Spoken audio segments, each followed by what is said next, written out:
Earlier this year, California was on fire, literally. The Palisades Fire scorched the hills above Los Angeles, and the Eaton Fire swept through residential neighborhoods, forcing thousands to flee. Flames swallowed entire hillsides, homes were destroyed, the air was thick with smoke. People stood on rooftops watching the sky turn orange, wondering, how does this keep happening? And then, just weeks later, it rained. Hard. So hard, in fact, that multiple regions across the state flooded. Roads turned into rivers. Crops were drowned. Mudslides buried everything in their path. Two extremes, back to back, fire and flood. Destruction from drought, followed by chaos from too much water. It's a contradiction, and it's tearing California apart. But how is this even possible? The answer lies in a deeper, longer crisis: California's unstable and inefficient relationship with water. For decades, the state has swung between desperation and excess. One year, water restrictions and empty reservoirs; the next, overflowing dams and emergency evacuations. It's not just climate change, it's also poor water management. The big question is, what if we could catch that floodwater, store it, use it later, break the cycle? That's exactly what California is now trying to do.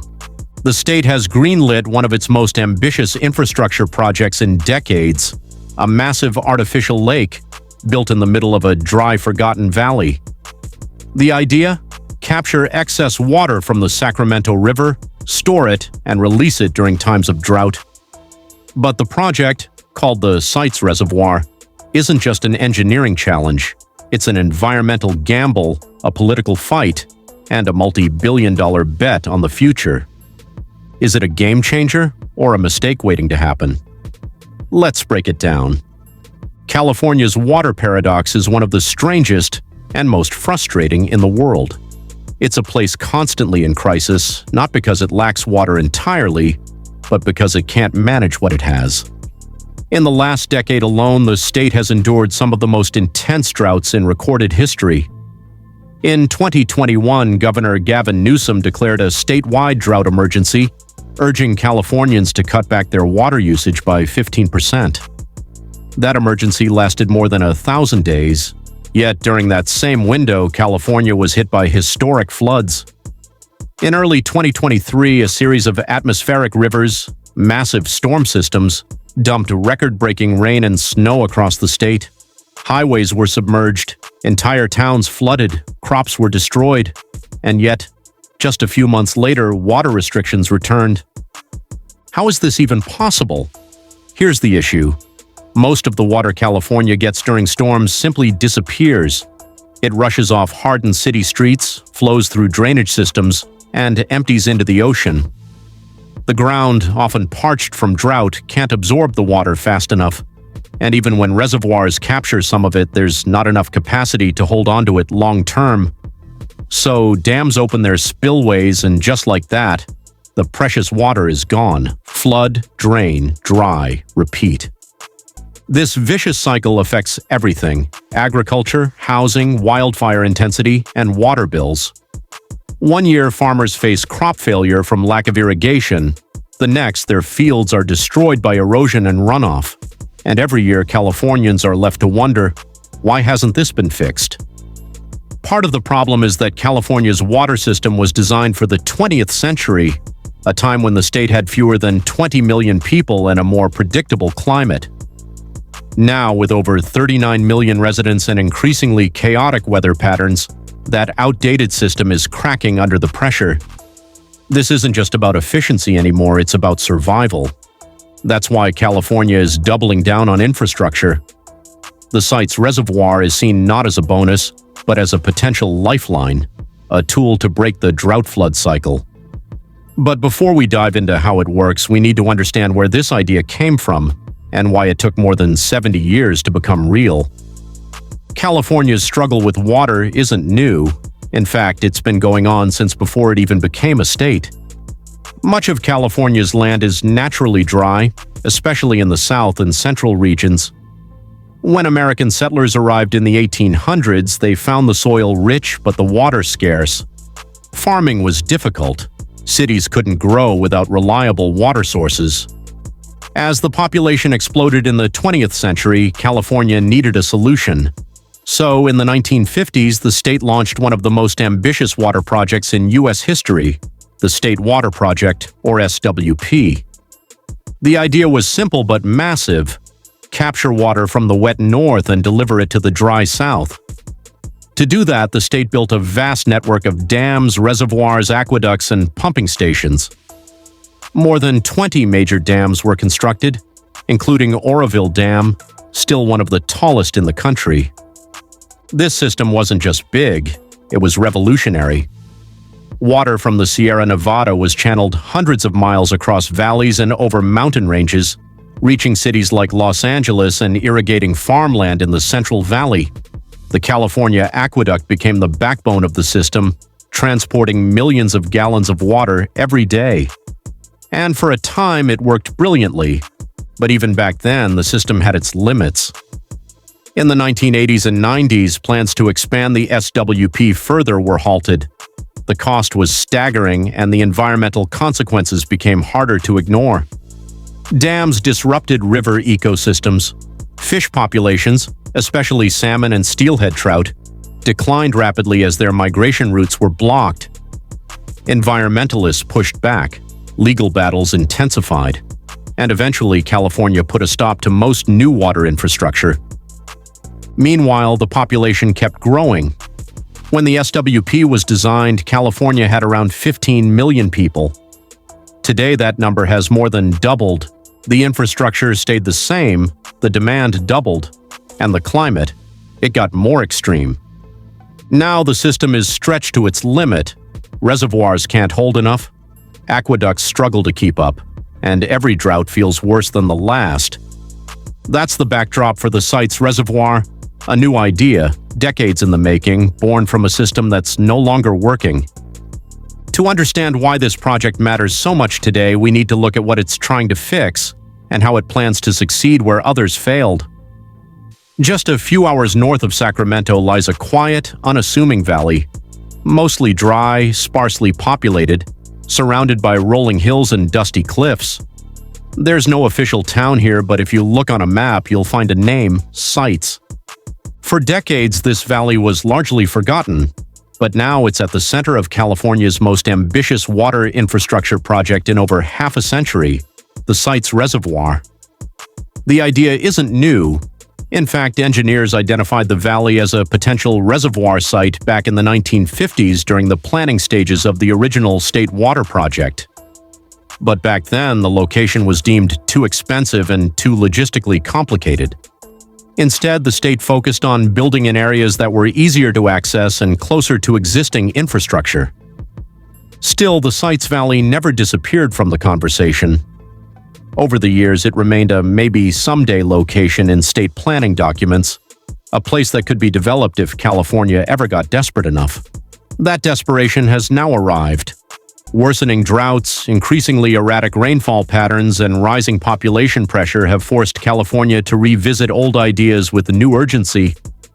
Suddenly, a multi-billion-dollar reservoir in the middle of a quiet valley doesn't seem like a luxury. It seems like a lifeline. The Sites Reservoir is expected to hold up to 1.5 million acre-feet of water, enough to supply more than 7 million people for an entire year. When completed, it would become California's 8th largest reservoir. But unlike many others, it won't involve damming a major river. That's what makes it so unique and so controversial. Sites is designed as an off-stream reservoir.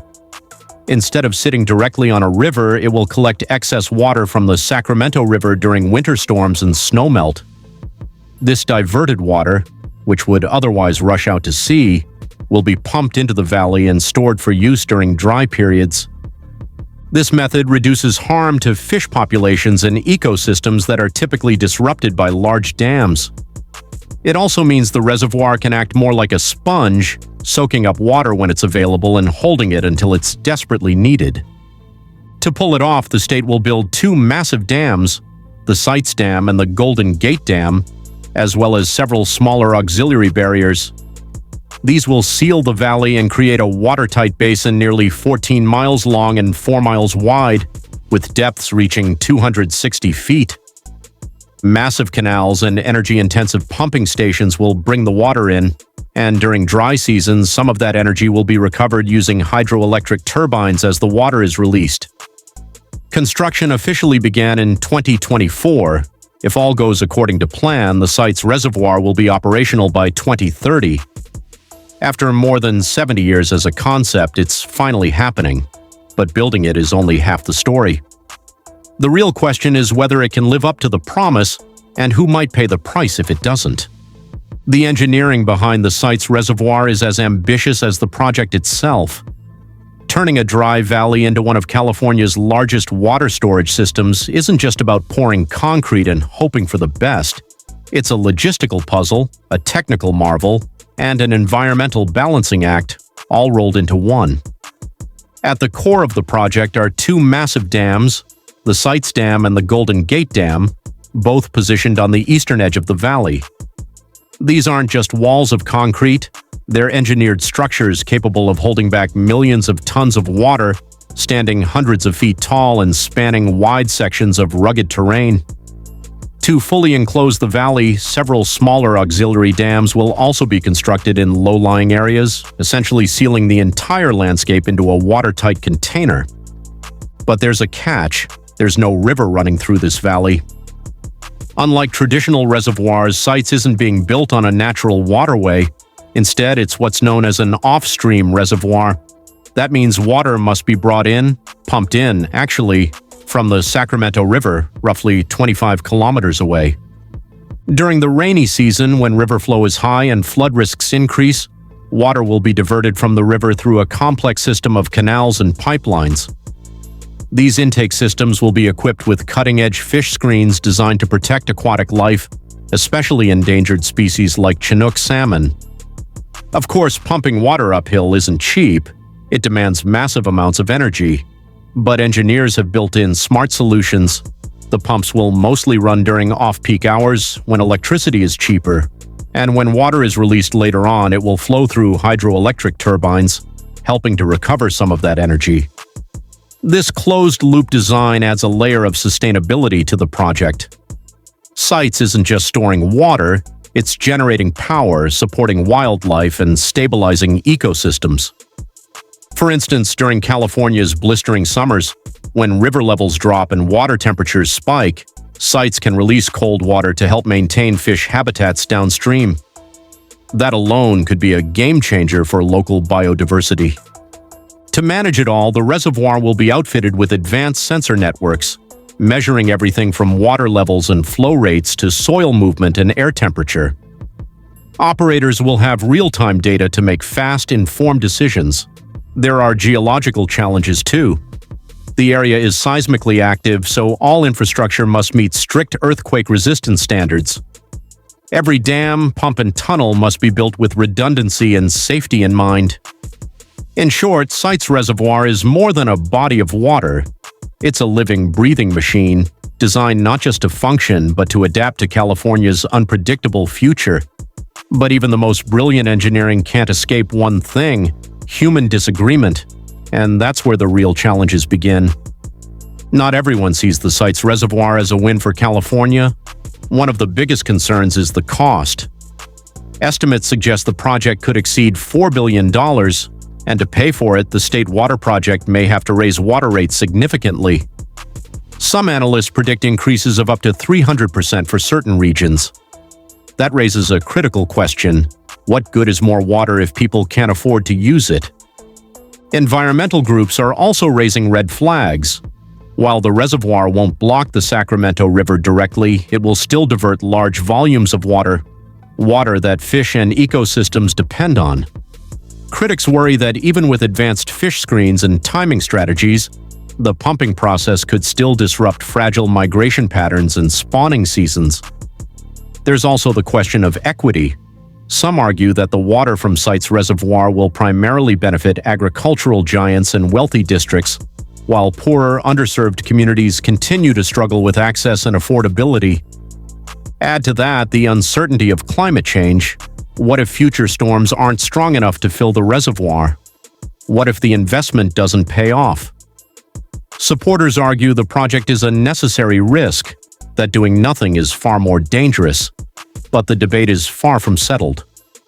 Ultimately, the Sites Reservoir represents a deeper tension between development and conservation, between state planning and local impact, and between short-term costs and long-term survival. The Sites Reservoir isn't just about California. It's a test case for how we adapt to a world of extremes, where drought and flood can exist side by side and where climate resilience isn't optional anymore. If it succeeds, the project could inspire similar off-stream reservoirs in water-stressed regions around the globe. If it fails, it could become a billion-dollar cautionary tale. Either way, it signals a shift. Governments are no longer just reacting to climate change. They're trying to get ahead of it. In a time of crisis, bold action might be the only option left. The Sites Reservoir is more than just a body of water. It's a symbol of ambition, risk, and the urgent need to rethink how we manage the planet's most vital resource. California is placing a billion-dollar bet on a future where water is scarcer, weather is wilder, and action can't wait. Will it work? Only time will tell. What do you think? Is the Sites Reservoir a bold solution or a risky mistake? Drop your thoughts in the comments, and if you want more deep dives into the world's biggest ideas, don't forget to like and subscribe.